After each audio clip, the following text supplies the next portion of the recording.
James ಕಿರ್ಕ್ ಎಂಬ ಹೆಸರಿನ ವ್ಯಕ್ತಿ ತನ್ನ ತಂದೆಯ ಪರಂಪರೆಗೆ ತಕ್ಕಂತೆ ಬದುಕಲು ಪ್ರಯತ್ನಿಸುತ್ತಾನೆ. ಮಿಸ್ಟರ್ ಸ್ಪೋಕ್ ಅವನನ್ನು ಹಿಡಿತದಲ್ಲಿಟ್ಟುಕೊಳ್ಳುತ್ತಾನೆ, ಏಕೆಂದರೆ ಭವಿಷ್ಯದಿಂದ ಪ್ರತೀಕಾರವನ್ನು ತೀರಿಸಿಕೊಳ್ಳಲು ಒಂದು ಗ್ರಹವನ್ನು ನಾಶ ಮಾಡಲು ಬ್ಲಾಕ್ ಹೋಲ್ ಅನ್ನು ಸೃಷ್ಟಿಸುತ್ತಾನೆ.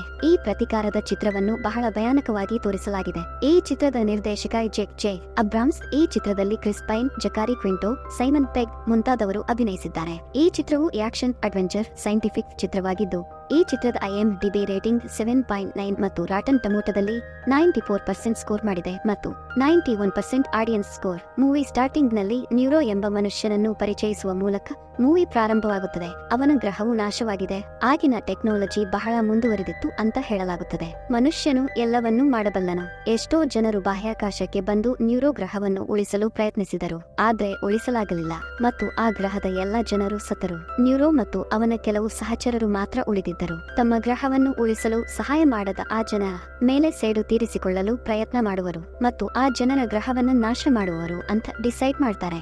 ಈಗ ನ್ಯೂರೋ ಹೇಳುತ್ತಿದ್ದ ಗ್ರಹ ಭೂಮಿ, ಅಂದರೆ ನೆಲದ ಮೇಲೆ ವಾಸಿಸುವ ಜನರು. ನಾವು ಬಾಹ್ಯಾಕಾಶದಲ್ಲಿ ಆಪರೇಷನ್ಗೆ ಬಂದಿದ್ದ ಕೆಲವು ಜನರು ಇದ್ದ ಸ್ಪೇಸ್ ಶಿಪ್ ನು ತೋರಿಸಲಾಗಿದೆ. ಮತ್ತೊಂದು ಗ್ರಹವನ್ನು ಉಳಿಸುವುದು ಅವರ ಉದ್ದೇಶವಾಗಿತ್ತು. ಆಗ ಆ ಸ್ಪೇಸ್ ಶಿಪ್ ಕ್ಯಾಪ್ಟನ್ ಒಂದು ದೊಡ್ಡ ಬ್ಲಾಕ್ ಹೋಲ್ ಅನ್ನು ನೋಡ್ತಾನೆ. ಆಕಾಶದಲ್ಲಿ ಬ್ಲಾಕ್ ರೂಟ್, ಅದರಿಂದ ದೊಡ್ಡ ಸ್ಪೇಸ್ ಶಿಪ್ ಹೊರಬರುತ್ತಿತ್ತು. ಈ ಶಿಪ್ ಬೇರೆ ಯಾರದ್ದು ಅಲ್ಲ, ಆದ್ರೆ ನ್ಯೂರೋನದ್ದು. ಆ ದೊಡ್ಡ ಬ್ಲಾಕ್ ಹೋಲ್ ಸಹಾಯದಿಂದ ಟೈಮ್ ಟ್ರಾವೆಲ್ ಮಾಡಿದ.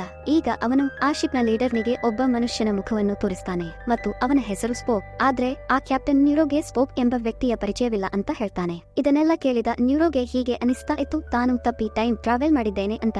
ಅವನು ಅವನ ಶತ್ರುವನ್ನು ತಲುಪಲು ಸಾಧ್ಯವಾಗಲಿಲ್ಲ, ಆದ್ದರಿಂದ ಅವನು ಆ ಶಿಪ್ ನ ಲೀಡರ್ ನನ್ನು ಕೊಲ್ಲುತ್ತಾನೆ ಮತ್ತು ಅವನು ಆ ಶಿಪ್ ನ ಉಳಿದ ಜನರನ್ನು ಕೊಲ್ಲಲು ಪ್ರಯತ್ನಿಸುತ್ತಾನೆ. ಇದನ್ನೆಲ್ಲ ನೋಡುತ್ತಿದ್ದ ಶಿಪ್ ನ ಎರಡನೇ ಕ್ಯಾಪ್ಟನ್ ಅವನ ಚಿಕ್ಕ ಶಿಪ್ ಅನ್ನು ತೆಗೆದುಕೊಂಡು ಹೋಗಿ ನ್ಯೂರೋಗೆ ಡಿಕ್ಕಿ ಹೊಡೆಯಲು ಹೊರಟಿದ್ದ. ಇದರಿಂದ ಅವನು ಅವನ ಶಿಪ್ ಅನ್ನು ನಾಶಪಡಿಸಬಹುದು. ಈಗ ಮಿಷನ್ ನಲ್ಲಿ ಇಲ್ಲಿಗೆ ಬಂದ ಜನರು, ಅವರಿಗೆ ಇತರ ಲೀಡರ್ ನ ಹೆಂಡತಿಯೂ ಇದ್ದಳು. ಅವರು ತಾಯಿಯಾಗಲಿದ್ದ. ಅವರ ಸ್ಥಿತಿ ತುಂಬಾ ಕೆಟ್ಟದಾಗಿತ್ತು. ಸ್ವಲ್ಪ ಸಮಯದ ನಂತರ ಇನ್ನೊಬ್ಬ ಲೀಡರ್ ನ ಹೆಂಡತಿಗೆ ಮಗು ಜನಿಸುತ್ತದೆ. ಕ್ಯಾಪ್ಟನ್ ಅವನ ಮಗುವಿಗೆ ಜೇಮ್ಸ್ ಅಂತ ಹೆಸರಿಸ್ತಾನೆ. ಅದರ ನಂತರ ಅವನು ಅವನ ಶಿಪ್ ಅನ್ನು ತೆಗೆದುಕೊಂಡು ನ್ಯೂರೋನ ಶಿಪ್ಗೆ ಡಿಕ್ಕಿ ಹೊಡೆದನು. ಈ ಕಾರಣದಿಂದಾಗಿ ಆ ಕ್ಯಾಪ್ಟನ್ ನಿಧನರಾದರು. ಆದ್ರೆ ಅವನು ಅವನ ಹೆಂಡತಿ ಮತ್ತು ಮಗು ಸೇರಿದಂತೆ ಶಿಪ್ ನ ಎಲ್ಲಾ ಜನರನ್ನು ರಕ್ಷಿಸಿದನು. ಈಗ ಕೆಲವು ವರ್ಷಗಳ ನಂತರ ನಾವು ಲೀಡರ್ ನ ಅದೇ ಮಗುವನ್ನು ನೋಡ್ತೇವೆ. ಅವನು ಸ್ವಲ್ಪ ದೊಡ್ಡವನಾಗಿದ್ದನು. ಈತ ಅವನ ಸ್ಟೆಪ್ ಫಾದರ್ ಕಾರನ್ನು ಕದ್ದು ಅತಿವೇಗದಲ್ಲಿ ಓಡಿಸುತ್ತಿದ್ದ. ಅವನ ಹಿಂದೆ ಪೊಲೀಸರು ಇದ್ದರು, ಏಕೆಂದರೆ ಅವನು ಕಾರನ್ನು ಓಡಿಸುವಷ್ಟು ದೊಡ್ಡವನಾಗಿರಲಿಲ್ಲ. ಆಗ ಅವನ ಕಾರು ಡಿಕ್ಕಿ ಹೊಡೆಯುತ್ತದೆ. ಅವನು ಬೆಟ್ಟದಿಂದ ಬೀಳಲಿದ್ದನು, ಆದ್ರೆ ಅವನು ಬದುಕುಳಿದನು. ಇದರ ನಂತರ ಈಗ ನಾವು ಇನ್ನೊಂದು ಗ್ರಹದಲ್ಲಿ ಪ್ಲಾನೆಟ್ ನಲ್ಲಿ ಸಣ್ಣ ಸ್ಪೋಕ್ ಅನ್ನು ನೋಡ್ತೇವೆ. ಮೂವಿ ಸ್ಟಾರ್ಟಿಂಗ್ ನಲ್ಲಿ ನ್ಯೂರೋ ಲೀಡರ್ ನನ್ನು ಕೇಳಿದ ಅದೇ ಮಗು, ಇದೆಲ್ಲ ಏನು ಎಂಬುದನ್ನು ಮುಂದಿನ ಕಥೆಯಲ್ಲಿ ನಾವು ನೋಡುತ್ತೇವೆ. ಆದ್ರೆ ಈಗ ಸ್ಪೋಕ್ ತುಂಬಾ ಚಿಕ್ಕವನಾಗಿದ್ದನು ಮತ್ತು ಬಹಳ ಬುದ್ಧಿವಂತನಾಗಿದ್ದನು. ಅವರು ಬರೆದ ಅಥವಾ ಓದಿದ ಪ್ರತಿಯೊಂದು ಸಣ್ಣ ವಿಷಯವನ್ನು ನೆನಪಿಸಿಕೊಳ್ತಾರೆ. ಆದ್ರೆ ಸ್ಪೋಕ್ ವಾಸಿಸುತ್ತಿದ್ದ ಗ್ರಹ, ಅಲ್ಲಿನ ಜನರು ಅವರನ್ನು ಯಾವುದೇ ಕೆಲಸ ಅಥವಾ ಧ್ಯೇಯೋದ್ದೇಶದಲ್ಲಿ ಸೇರಿಸಿಕೊಳ್ಳಲಿಲ್ಲ, ಏಕೆಂದರೆ ಸ್ಪೋಕ್ ನ ತಾಯಿ ಸಾಮಾನ್ಯ ಮನುಷ್ಯರು ಅಂತ ಅವರು ನಂಬಿದ್ದರು. ಅಂತೆಯೇ ಸ್ಪೋಕ್ ಬೆಳೆದಿದ್ದಾನೆ. ಅವನ ಮುಖದಲ್ಲಿ ಯಾವಾಗಲೂ ನಿರಾಶೆ ಇತ್ತು, ಏಕೆಂದರೆ ಅವನ ಗ್ರಹದ ಜನರು ಅವನನ್ನು ಎಂದಿಗೂ ಸ್ವೀಕರಿಸಲಿಲ್ಲ. ಈಗ ಸ್ಪೋಕ್ ಬೆಳೆದಿದ್ದಾನೆ ಮತ್ತು ಅಂತೆಯೇ ಅವರು ಗ್ರಹದ ಜನರ ಮುಂದೆ ಅವನನ್ನು ತಾನು ಉತ್ತಮವಾಗಿ ಸಾಬೀತುಪಡಿಸಲು ಬಯಸಿದ್ದರು. ಮತ್ತೊಂದೆಡೆ ನಾವು ಜೇಮ್ಸ್ ಅನ್ನು ನೋಡ್ತೇವೆ. ಅವನು ಬಾರ್ನಲ್ಲಿ ಹುಡುಗಿಯೊಂದಿಗೆ ಫ್ಲರ್ಟ್ ಮಾಡ್ತಾನೆ. ಅವನು ಅವಳೊಂದಿಗೆ ಮಾತನಾಡುತ್ತಿದ್ದನು. ಆಗ ಸೆಕ್ಯೂರಿಟಿ ಗಾರ್ಡ್ಗಳು ಅವನನ್ನು ಹೊರಗೆ ಹೋಗುವಂತೆ ಹೇಳಿದರು, ಆದ್ರೆ ಅವನು ಹೋಗುವುದಿಲ್ಲ. ಇದಕ್ಕಾಗಿ ಗಾರ್ಡ್ರು ಆತನಿಗೆ ಸಾಕಷ್ಟು ತಿಳಿಸಿದ್ದಾರೆ. ಆಗ ಒಬ್ಬ ವ್ಯಕ್ತಿ ಅಲ್ಲಿಗೆ ಬಂದನು. ಸ್ಪೇಸ್ ಶಿಪ್ ಯ ಕ್ಯಾಪ್ಟನ್ ಆಗಿದ್ದ. ಅವನು ಜೇಮ್ಸ್ ನೊಂದಿಗೆ ಮಾತನಾಡ್ತಾನೆ ಮತ್ತು ನಾನು ನಿಮ್ಮ ತಂದೆಯೊಂದಿಗೆ ಕೆಲಸ ಮಾಡಿದ್ದೇನೆ ಅಂತ ಹೇಳ್ತಾನೆ. ಅವರು 800 ಜನರ ಜೀವಗಳನ್ನು ಉಳಿಸಿದರು. ಈ ಮನುಷ್ಯನು ಇನ್ನೊಬ್ಬ ಲೀಡರ್ ನ ಬಗ್ಗೆ ಮಾತನಾಡುತ್ತಿದ್ದನು. ನ್ಯೂರೋನಿಂದ ಜನರನ್ನು ರಕ್ಷಿಸುತ್ತಿದ್ದ, ಅಂದರೆ ಅವರು ಜೇಮ್ಸ್ ತಂದೆ.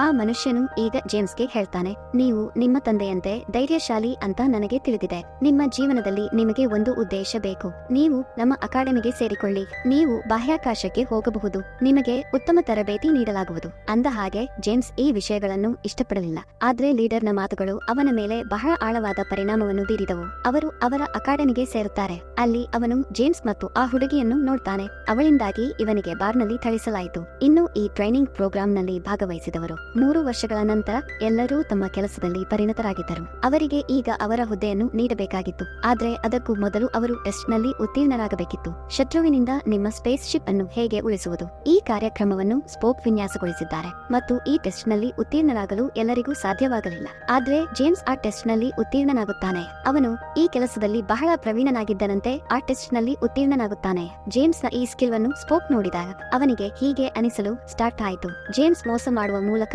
ಟೆಸ್ಟ್ ನಲ್ಲಿ ಉತ್ತೀರ್ಣನಾಗುತ್ತಾನೆ.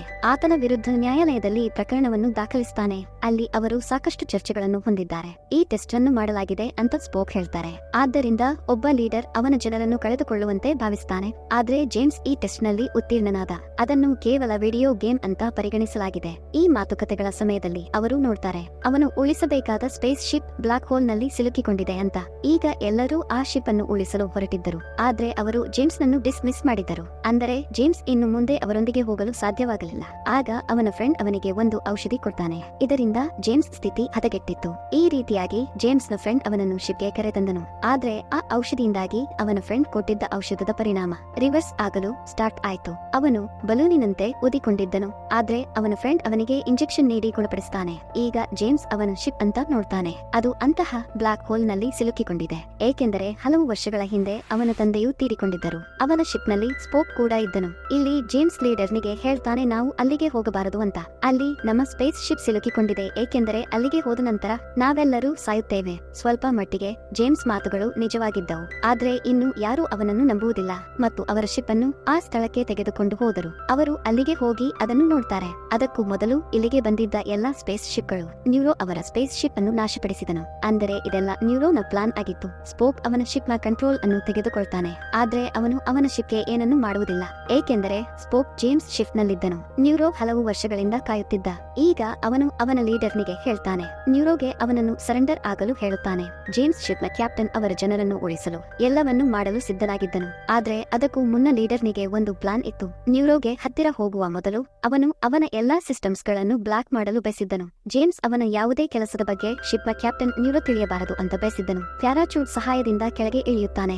ಅವರು ನ್ಯೂರೋ ಟವರ್ ಮೇಲೆ ಇಳಿಯಬೇಕಾಯಿತು. ಅವನು ಟವರ್ ಬಳಿ ತಲುಪಿದಾಗ ಅವನ ಪ್ಯಾರಾಚೂಟ್ ತೆರೆಯುತ್ತದೆ. ತಪ್ಪು ಲ್ಯಾಂಡಿಂಗ್ ಕಾರಣ ಅವನ ಸಹಚರರಲ್ಲಿ ಒಬ್ಬರು ಕೊಲ್ಲಲ್ಪಟ್ಟರು. ಜೇಮ್ಸ್ ಮತ್ತು ಅವನ ಇನ್ನೊಬ್ಬ ಸಹಚರ ಲ್ಯಾಂಡಿಂಗ್ ಆಗಿದ್ದರು. ಅವರು ನ್ಯೂರೋ ಟವರ್ ಅನ್ನು ತಲುಪುತ್ತಾರೆ ಮತ್ತು ಅವನ ಜನರನ್ನು ಎದುರಿಸಿ ಜೇಮ್ಸ್ ಅವರನ್ನು ಕೊಂದರು ಮತ್ತು ಅವನು ಟವರ್ ಮೇಲೆ ಗುಂಡುಗಳನ್ನು ಹಾರಿಸ್ತಾನೆ. ಇದರಿಂದಾಗಿ ಅವರ ಮಷೀನ್ ಬ್ಲಾಕ್ ಆಗಿತ್ತು. ಜೇಮ್ಸ್ ನ ಶಿಪ್ ನ ಕ್ಯಾಪ್ಟನ್ ಅವರನ್ನು ಟೆಲಿಪೋರ್ಟ್ ಮಾಡಬಹುದಾಗಿತ್ತು. ಅಂದ್ರೆ ಒಂದು ಜಾಗದಿಂದ ಇನ್ನೊಂದು ಜಾಗಕ್ಕೆ ಮಷೀನ್ ಇಂದ ಅವರನ್ನು ಕಳಿಸಬಹುದಿತ್ತು. ನ್ಯೂರೋಗೆ ಈ ಬಗ್ಗೆ ತಿಳಿದಾಗ ಅವನು ಕೆಮಿಕಲ್ ಸಹಾಯದಿಂದ ವೆಪನ್ ಅನ್ನು ತಯಾರಿಸುತ್ತಾನೆ. ಅದರ ಸಹಾಯದಿಂದ ಕೃತಕ ಬ್ಲಾಕ್ ಹೋಲ್ ಅನ್ನು ಮಾಡಬಹುದಿತ್ತು. ಅವನು ಅದನ್ನು ಸ್ಪೋಕ್ ಗ್ರಹಕ್ಕೆ ಎಸೆದ ನಂತರ ಆ ಬ್ಲಾಕ್ ಹೋಲ್ ಅವನ ಪ್ಲಾನೆಟ್ ಅನ್ನು ನುಂಗಿ ಬಿಡುವುದು. ಅವನ ಗ್ರಹವು ನಾಶವಾಗುವುದನ್ನು ನೋಡಲು ಅವನು ಬಯಸಿದನು.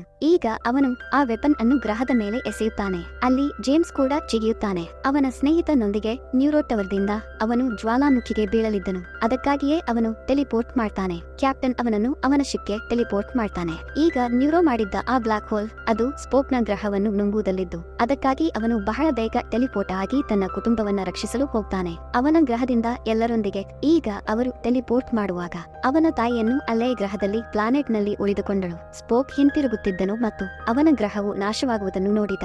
ಅವನು ಅವನ ತಾಯಿಯನ್ನು ಕಳೆದುಕೊಂಡನು. ಆದ್ರೆ ಇನ್ನು ಅವನ ಮುಖದಲ್ಲಿ ಏನೂ ಕಾಣಿಸಲಿಲ್ಲ. ಯಾವುದೇ ಮನಸ್ತಾಪ, ಯಾವುದೇ ದುಃಖ ಅವನ ಮುಖದಲ್ಲಿ ಇರಲಿಲ್ಲ. ಸ್ಪೋಕ್ ಯಾರ ಮುಂದೆಯೂ ಅವನ ಭಾವನೆಗಳನ್ನು ತರಲಿಲ್ಲ. ಅಲ್ಲಿ ನ್ಯೂರೋ ಜೇಮ್ಸ್ ಶಿಪ್ ನ ಲೀಡರ್ ನನ್ನು ಕಟ್ಟುತ್ತಾನೆ. ಅವರು ಅವನಿಂದ ಅವನ ಅಕಾಡೆಮಿಯ ಎಲ್ಲಾ ಮಾಹಿತಿಯನ್ನು ಪಡೆಯಲು ಬಯಸಿದ್ದರು. ಕ್ಯಾಪ್ಟನ್ ಅವನಿಗೆ ಏನನ್ನು ಹೇಳಲು ನಿರಾಕರಿಸಿದಾಗ ಅವನು ಸ್ಟ್ರೇಂಜ್ ಆದ ಕ್ರೀಚರ್ ಅನ್ನು ಲೀಡರ್ನ ಬಾಯಲ್ಲಿ ಹಾಕಲು ಹೊರಟಿದ್ದನು. ಅದು ಅವನನ್ನು ತುಂಬಾ ನೋಯಿಸುತ್ತಿತ್ತು. ಇಲ್ಲಿ ಶಿಪ್ ನಲ್ಲಿ ಜೇಮ್ಸ್ ಸ್ಪೋಕ್ಗೆ ಹೇಳ್ತಾನೆ, ನಾವು ನಮ್ಮ ಲೀಡರ್ ನನ್ನು ಉಳಿಸಬೇಕಾಗಿದೆ. ಆದ್ರೆ ಸ್ಪೋಕ್ ಅವನ ಮಾತನ್ನು ಕೇಳಲು ನಿರಾಕರಿಸಿದನು ಮತ್ತು ನಾವು ನ್ಯೂರೋ ಟವರ್ ದ ಬಳಿ ಹೋದರೆ ಅಂತ ಹೇಳ್ತಾರೆ. ಆಗ ನಮ್ಮ ಜೀವವು ಅಪಾಯದಲ್ಲಿದೆ. ಹೀಗೆ ಹೇಳುತ್ತಾ ಜೇಮ್ಸ್ ಅನ್ನು ಶಿಪ್ ನಿಂದ ಎಸೆಯುತ್ತಾನೆ. ಜೇಮ್ಸ್ ಆಗಷ್ಟೇ ಒಂದು ಗ್ರಹವನ್ನು ತಲುಪಿದ್ದ. ಅಲ್ಲಿ ಸುತ್ತಲೂ ಹಿಮವಿತ್ತು. ಅವನು ಅವನ ಮುಂದೆ ಬರುತ್ತಿರುವ ದೊಡ್ಡ ಕ್ರೀಚರ್ ಅನ್ನು ನೋಡ್ತಾನೆ. ಅವನನ್ನು ಕೊಲ್ಲಲು ಹೊರಟಿದ್ದರು. ಆಗ ಒಂದು ದೊಡ್ಡ ಕ್ರೀಚರ್ ಬರುತ್ತದೆ ಮತ್ತು ಆ ಸಣ್ಣ ಕ್ರೀಚರ್ ಅನ್ನು ತಿನ್ನುತ್ತದೆ.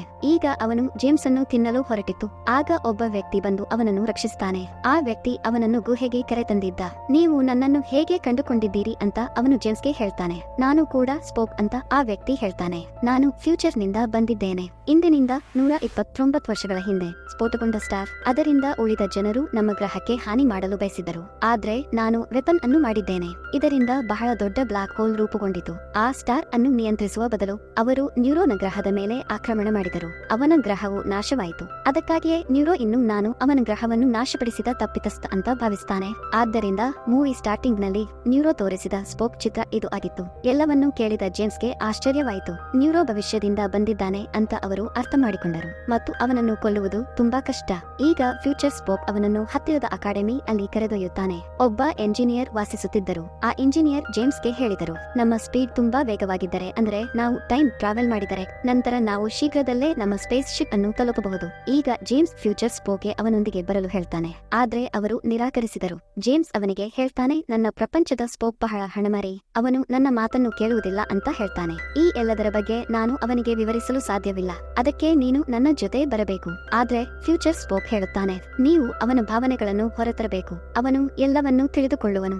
ಈಗ ಜೇಮ್ಸ್ ಮತ್ತು ಇಂಜಿನಿಯರ್ ಇಬ್ಬರು ಟೆಲಿಪೋರ್ಟ್ ಮಾಡಿ ತಮ್ಮ ಶಿಪ್ಗೆ ಬಂದರು. ಆದ್ರೆ ತಪ್ಪಾಗಿ ಇಂಜಿನಿಯರ್ ಸುರಂಗದಲ್ಲಿ ಸಿಕ್ಕಿ ಹಾಕಿಕೊಳ್ತಾನೆ. ಶೀಘ್ರದಲ್ಲೇ ಜೇಮ್ಸ್ ಅವನನ್ನು ಉಳಿಸಿದನು. ಅದೇ ಸಮಯದಲ್ಲಿ ಗಾರ್ಡ್ರು ಅವರನ್ನು ಹಿಡಿಯುತ್ತಾರೆ. ಇಲ್ಲಿ ಜೇಮ್ಸ್ ಅನ್ನು ನೋಡಿ ಸ್ಪೋಕ್ ತುಂಬಾ ಆಶ್ಚರ್ಯಚಕಿತರಾದರು, ಏಕೆಂದರೆ ಜೇಮ್ಸ್ ಟೈಮ್ ಟ್ರಾವೆಲ್ ಮಾಡಿ ಹಿಂದೆ ಬಂದಿರುವುದು ಅದನ್ನ ಪ್ರತಿಯೊಬ್ಬರು ಮಾಡಲು ಸಾಧ್ಯವಿಲ್ಲ. ಜೇಮ್ಸ್ ಅನ್ನು ಹಿಡಿಯಲು ಸ್ಪೋಕ್ ಅವನ ಸ್ಟಾಫ್ಗೆ ಆದೇಶಿಸ್ತಾನೆ. ಆಗ ಜೇಮ್ಸ್ ಅವನಿಗೆ ಹೇಳ್ತಾನೆ, ನಿನ್ನ ಗ್ರಹವು ನಾಶವಾಗಿದೆ, ನಿನ್ನ ತಾಯಿ ಸತ್ತಿದ್ದಾಳೆ, ಆದ್ರೆ ನೀವು ಯಾವುದರ ಬಗ್ಗೆಯೂ ಕಾಳಜಿ ವಹಿಸುವುದಿಲ್ಲ ಅಂತ ನಾನು ಭಾವಿಸುತ್ತೇನೆ. ಆಗ ಸ್ಪೋಕ್ ಕೋಪಗೊಳ್ಳುತ್ತಾನೆ. ಅವನು ಜೇಮ್ಸ್ ಅನ್ನು ಬಹಳಷ್ಟು ಹೊಡೆಯುತ್ತಾನೆ. ಇಲ್ಲಿ ಜೇಮ್ಸ್ ಅವನಿಗೆ ಏನನ್ನು ಹೇಳುತ್ತಿರಲಿಲ್ಲ. ಸ್ಪೋಕ್ ನ ಫಾದರ್ ಅವನನ್ನು ತಡೆಯುತ್ತಾನೆ. ಈಗ ಸ್ಪೋಕ್ ಅವನ ಕಂಟ್ರೋಲ್ ಇನ್ನು ಅವನ ಮೇಲೆಯೇ ಇರಲಿಲ್ಲ ಅಂತ ಭಾವಿಸಿದರು, ಏಕೆಂದರೆ ಈಗ ಅವನ ಎಲ್ಲಾ ಭಾವನೆಗಳು ಹೊರಬರುತ್ತಿದ್ದವು. ಅದಕ್ಕಾಗಿಯೇ ಅವರು ಲೀಡರ್ನ ಜಾಗವನ್ನು ತೊರೆದರು. ಈಗ ಶಿಪ್ನ ಹೊಸ ಕ್ಯಾಪ್ಟನ್ ಜೇಮ್ಸ್ ನ್ಯೂರೋನ್ ಅನ್ನು ಹೇಗೆ ಸೋಲಿಸಬೇಕು ಎಂಬುದರ ಬಗ್ಗೆ ಅವನಿಗೆ ಎಲ್ಲವೂ ತಿಳಿದಿತ್ತು. ಅವರು ತುಂಬಾ ಮುಂದುವರೆದ ಹೈಲಿ ಅಡ್ವಾನ್ಸ್ ಟೆಲಿಫೋರ್ಟ್ ಟೆಕ್ನಾಲಜಿ ಅವನ ಬಳಿ ಇತ್ತು. ಈ ಎಂಜಿನಿಯರ್ ಅನ್ನು ಜೇಮ್ಸ್ ಫ್ಯೂಚರ್ ನಿಂದ ಕರೆ ತಂದಿದ್ದ. ಮತ್ತೊಂದೆಡೆ ನ್ಯೂರೋ ತಲುಪಿದ್ದ ಭೂಮಿ ತಲುಪಿದ್ದನು. ಅವನು ಡ್ರಿಲ್ ಸಹಾಯದಿಂದ ಭೂಮಿಯ ಮಧ್ಯದಲ್ಲಿ ರಂಧ್ರವನ್ನು ಕೊರೆಯಲು ಹೊರಟಿದ್ದನು. ಆಗ ಜೇಮ್ಸ್ ಮತ್ತು ಸ್ಪೋಕ್ ನ್ಯೂರೋ ಶಿಪ್ ತಲುಪುತ್ತಾರೆ. ಜೇಮ್ಸ್ ಬಂದು ನ್ಯೂರೋ ಹಿಡಿದಿದ್ದ ಅವರ ಲೀಡರ್ ನನ್ನು ಹುಡುಕುತ್ತಿದ್ದನು ಸ್ಟಾರ್ಟ್ ಮಾಡ್ತಾನೆ. ಜೇಮ್ಸ್ ಮತ್ತು ಸ್ಪೋಕ್ ಬೇರ್ಪಟ್ಟರು. ಅವರು ತಮ್ಮ ಲೀಡರ್ ನನ್ನು ಹುಡುಕಲು ಬಯಸ್ತಾರೆ. ಆದ್ರೆ ಇಲ್ಲಿ ಜೇಮ್ಸ್ ನ್ಯೂರೋನಿಂದ ಸಿಕ್ಕಿಬಿದ್ದ. ಮತ್ತೊಂದೆಡೆ ಸ್ಪೋಕ್ ನ್ಯೂರೋನ ವೆಪನ್ ನೊಂದಿಗೆ ಓಡಿ ಹೋಗುತ್ತಾನೆ. ನ್ಯೂರೋ ಅದನ್ನು ಕಂಡುಕೊಂಡಾಗ ಅವನ ಪ್ರಬಲ ವೆಪನ್ ಅನ್ನು ಸ್ಪೋಕ್ ತೆಗೆದುಕೊಂಡು ಓಡಿ ಹೋಗಿದ್ದಾನೆ ಅಂತ ತಿಳಿದಾಗ ಅವನ ಗಮನವೆಲ್ಲ ಈಗ ಅವನನ್ನ ಉಳಿಸುವುದರಲ್ಲಿ ಇತ್ತು ಮತ್ತು ಇದರ ಲಾಭವನ್ನು ಪಡೆದು ಜೇಮ್ಸ್ ನ್ಯೂರೋನ ಎಲ್ಲಾ ಸಹಚರರನ್ನು ಕೊಂದಿದ್ದ. ಸ್ಪೋಕ್ ಕೂಡ ಆ ಡ್ರಿಲ್ ಮಷೀನ್ ಅನ್ನು ನಾಶಪಡಿಸಿದರು. ಆ ಡ್ರಿಲ್ ಮಷೀನ್ ನಿಂದ ಭೂಮಿಯಲ್ಲಿ ಕೊರೆಯುತ್ತಿದ್ದರು. ಈಗ ಸ್ಪೋಕ್ ಆ ವೆಪನ್ ಅನ್ನು ನ್ಯೂರೋ ಶಿಪ್ ನ ಕಡೆಗೆ ಬಿಡ್ತಾನೆ. ಜೇಮ್ಸ್, ಸ್ಪೋಕ್ ಮತ್ತು ಕ್ಯಾಪ್ಟನ್ ಇಬ್ಬರು ಟೆಲಿಪೋರ್ಟ್ ಮಾಡಿ ತಮ್ಮ ಶಿಪ್ ಅನ್ನು ತಲುಪಿದರು. ಅಲ್ಲಿ ಈಗ ಆ ವೆಪನ್ ಬ್ಲಾಕ್ ಹೋಲ್ ಅನ್ನು ಮಾಡಲು ಪ್ರಾರಂಭಿಸುತ್ತದೆ. ನ್ಯೂರೋನ ಶಿಪ್ ಹೊರಡುವ ಹಂತದಲ್ಲಿತ್ತು ಆ ಸೀಕ್ರೆಟ್ ಮಾರ್ಗ. ಅದಕ್ಕಾಗಿಯೇ ಜೇಮ್ಸ್ ಅವನನ್ನು ಶರಣಾಗುವಂತೆ ಹೇಳ್ತಾನೆ. ಆದ್ರೆ ನ್ಯೂರೋ ಸಾಯಲು ಇಷ್ಟಪಟ್ಟನು, ಆದರೆ ತಲೆಬಾಗಲು ಅಲ್ಲ. ಅದಕ್ಕಾಗಿಯೇ ಜೇಮ್ಸ್ ಈಗ ಅವನ ಶಿಪ್ ನ ಮೇಲೆ ಆಕ್ರಮಣ ಮಾಡ್ತಾನೆ ಮತ್ತು ಅವನನ್ನು ಕೊಲ್ಲುತ್ತಾನೆ. ಯಾವಾಗ ಜೇಮ್ಸ್ ಶಿಪ್ ಬ್ಲಾಕ್ ಹೋಲ್ ಬಳಿ ಹಾದು ಹೋಗುತ್ತಿತ್ತು, ಅದರೊಳಗಿನ ಗುರುತ್ವಾಕರ್ಷಣ ಶಕ್ತಿ ಅವನ ಶಿಪ್ ಅನ್ನು ಅವನ ಕಡೆಗೆ ಎಳೆಯುತ್ತಾನೆ. ಇದರಿಂದಾಗಿ ಅವನ ಶಿಪ್ ಮುರಿಯುವ ಹಂತದಲ್ಲಿತ್ತು. ಆದ್ರೆ ಅವನಿಗೂ ಒಬ್ಬ ಇಂಜಿನಿಯರ್ ಇದ್ದ. ಭವಿಷ್ಯದಿಂದ ಜೇಮ್ಸ್ ತಂದವರು. ಅವನು ಈ ಬ್ಲಾಕ್ ಹೋಲ್ ನಲ್ಲಿ ಬಾಂಬ್ ಎಸೆಯುತ್ತಾನೆ. ಅದರ ಕಾರಣದಿಂದಾಗಿ ಅವನ ಶಿಪ್ ಸ್ಫೋಟದಿಂದಾಗಿ ಅದಾಗಿಯೇ ಅದರಿಂದ ಹೊರಬಂದಿತು ಮತ್ತು ಈ ರೀತಿಯಲ್ಲಿ ಫ್ಯೂಚರ್ ಅಪಾಯವನ್ನು ಶಾಶ್ವತವಾಗಿ ಮುಗಿಸಿ ಹಾಕಿದ್ದರು. ಈಗ ಅವರೆಲ್ಲ ಮತ್ತೆ ಭೂಮಿಗೆ ಬಂದಿದ್ದಾರೆ. ಯಾವಾಗ ಈ ಪ್ರಪಂಚದ ಸ್ಪೋಕ್ ಅವನ ಫ್ಯೂಚರ್ ಸ್ಪೋಕ್ ಅನ್ನು ನೋಡ್ತಾನೆ, ಅವನು ಆಶ್ಚರ್ಯಪಡ್ತಾನೆ. ಫ್ಯೂಚರ್ ಸ್ಪೋಕ್ ಅವನಿಗೆ ಹೇಳ್ತಾನೆ, ನೀವು ಮತ್ತು ಜೇಮ್ಸ್ ಫ್ಯೂಚರ್ ನಲ್ಲಿ ಉತ್ತಮ ಫ್ರೆಂಡ್ ಆಗಲಿದ್ದಾರೆ ಅಂತ ಅವನಿಗೆ ಹೇಳ್ತಾನೆ. ನಾನು ಹೊಸ ಗ್ರಹವನ್ನು ಕಂಡುಕೊಂಡಿದ್ದೇನೆ, ನಾವು ಅಲ್ಲಿಗೆ ಹೋಗಬಹುದು ಮತ್ತು ಅದನ್ನು ಪುನಃ ಜನಭರಿತ ಮಾಡಬಹುದು. ಜೇಮ್ಸ್ ಅಕಾಡೆಮಿಯಿಂದ ಕ್ಯಾಪ್ಟನ್ ಅನ್ನಾಗಿ ಮಾಡಿದರು. ಅವರಿಗೆ ಸಿಗಬೇಕಾದ ಹುದ್ದೆ 8 ವರ್ಷಗಳ ನಂತರ ಸಿಗಬೇಕಾಗಿತ್ತು. ಅವರು ಅದನ್ನು 4 ವರ್ಷದಲ್ಲಿ ಸಾಧಿಸಿದ್ದರು. ಇನ್ನು ಅನೇಕ ವಸ್ತುಗಳನ್ನು ಹುಡುಕಲು ಬಾಹ್ಯಾಕಾಶಕ್ಕೆ ಜೇಮ್ಸ್ ಹೋಗಬೇಕಾಯಿತು ಮತ್ತು ಈ ಚಿತ್ರವು ಇದರೊಂದಿಗೆ ಕೊನೆಗೊಳ್ಳುತ್ತದೆ. ಫ್ರೆಂಡ್ಸ್, ಈ ವಿಡಿಯೋ ನಿಮ್ಗೆ ಇಷ್ಟ ಆಗಿರಬಹುದು ಅಂತ ಅಂದುಕೊಳ್ಳುತ್ತೇನೆ.